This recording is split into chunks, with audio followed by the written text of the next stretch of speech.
shit talk as possible on both players, as we are going to see a GM versus Diamond. GM versus Diamond? All right, let's see what happens. Let's see what happens in this final game. If you guys want to send in replays for next week's challenge, the challenge is going to be a tribute to Brood War, so you're not allowed to use any macro mechanics in StarCraft 2.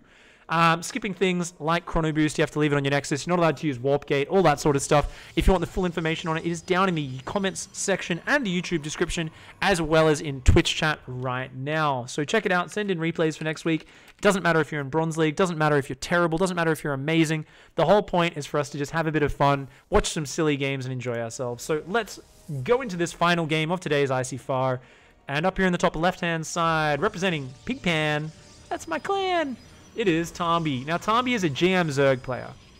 So I'm guessing his Protoss is only about Diamond League. Probably doesn't off-race a lot. And I'm pretty sure he would be the one submitting the replay. So we'll bring up that APM tab and keep an eye on it. Typical Zerg player, assuming it's going to, you're going to play the 60 APM challenge as Protoss to make it easier for yourself. Down here in the bottom right-hand side, in the red, his opponent, it is Jimher. Of course, there are separate race MMRs now, so even though Tombi is GM with Zerg, if he hasn't off-raced at all before, some players just never off-race, then this very well could be his actual rank is about Diamond as Protoss. He could be pretty much a beginner at it, and looks like he's going to be going for double gas on one base, 2 gateways, and a cyber core. So I think we might be seeing like some sort of fast rush out of Tombi, not 100% sure. You know what, guys? I killed a spider on my blinds just before. And now there's sunlight coming through into my eyes behind my monitor. Here's a tip. Don't have sunlight coming through behind your monitor. It's really bad for your eyes. I'm going to close that real quick while we watch from Tombi's view. Give me 2 seconds.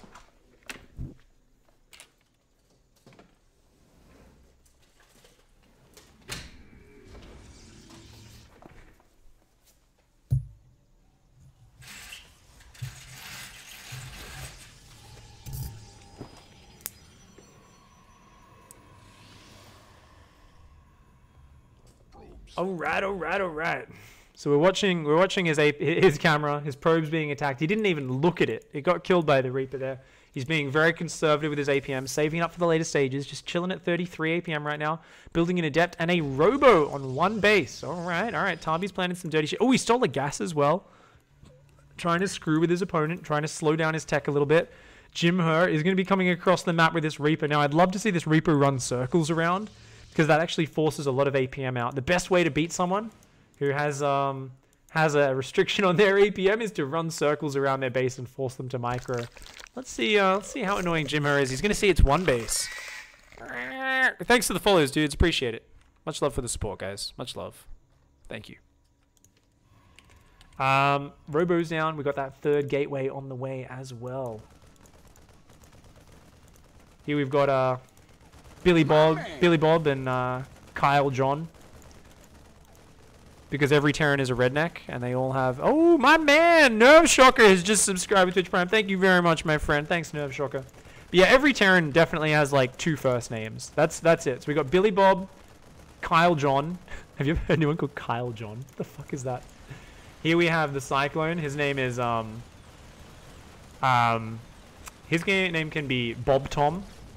Think about it, like why is it always like Billy Bob or something like that? Like, why can't we just have original double first names? Why can't your name just be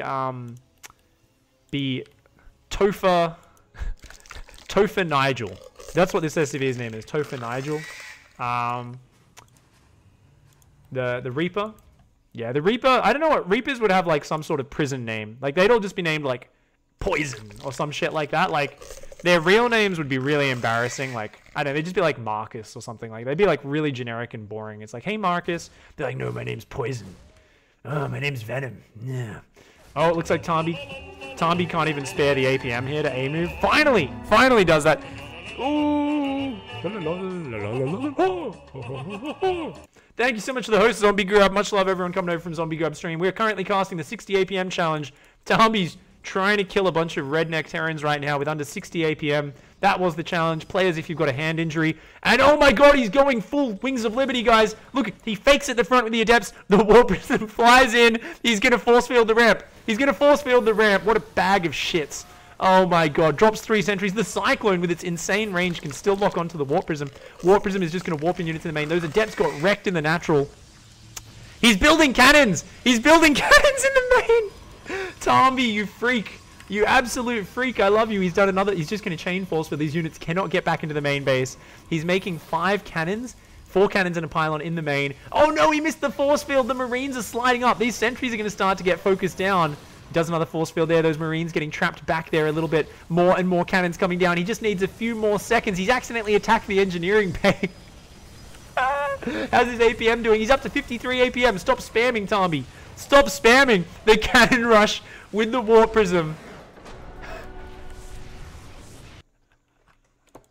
What the fuck? Okay. We need to watch that one more time just to process the Terran's brain completely breaking here.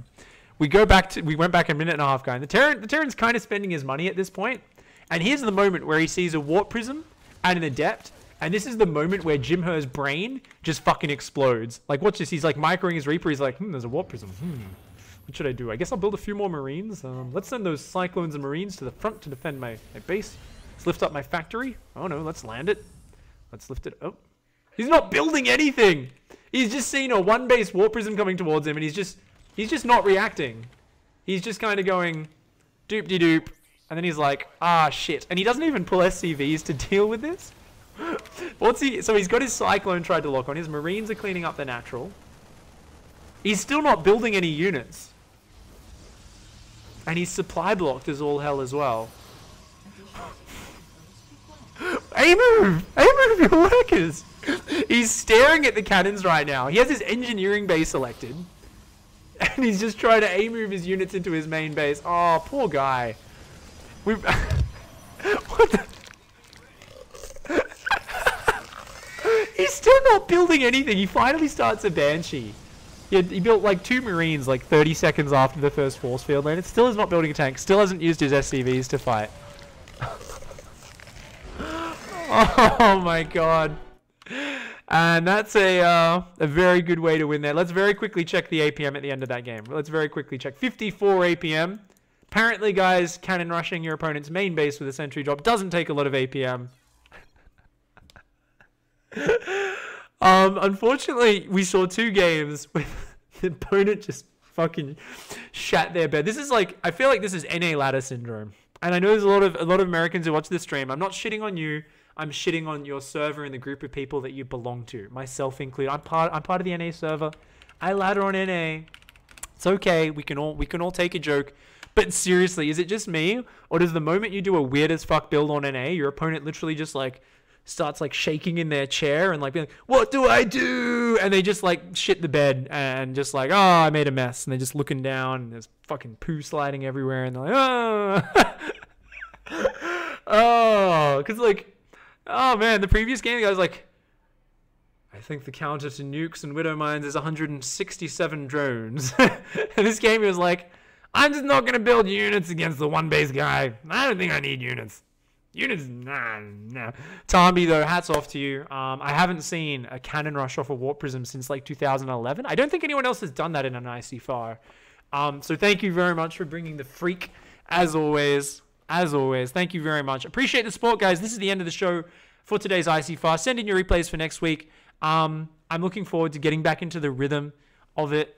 It's a little bit awkward trying to go back to just making, you know, just literally watching the game and laughing at it after casting a bunch of WCS events in a row and not doing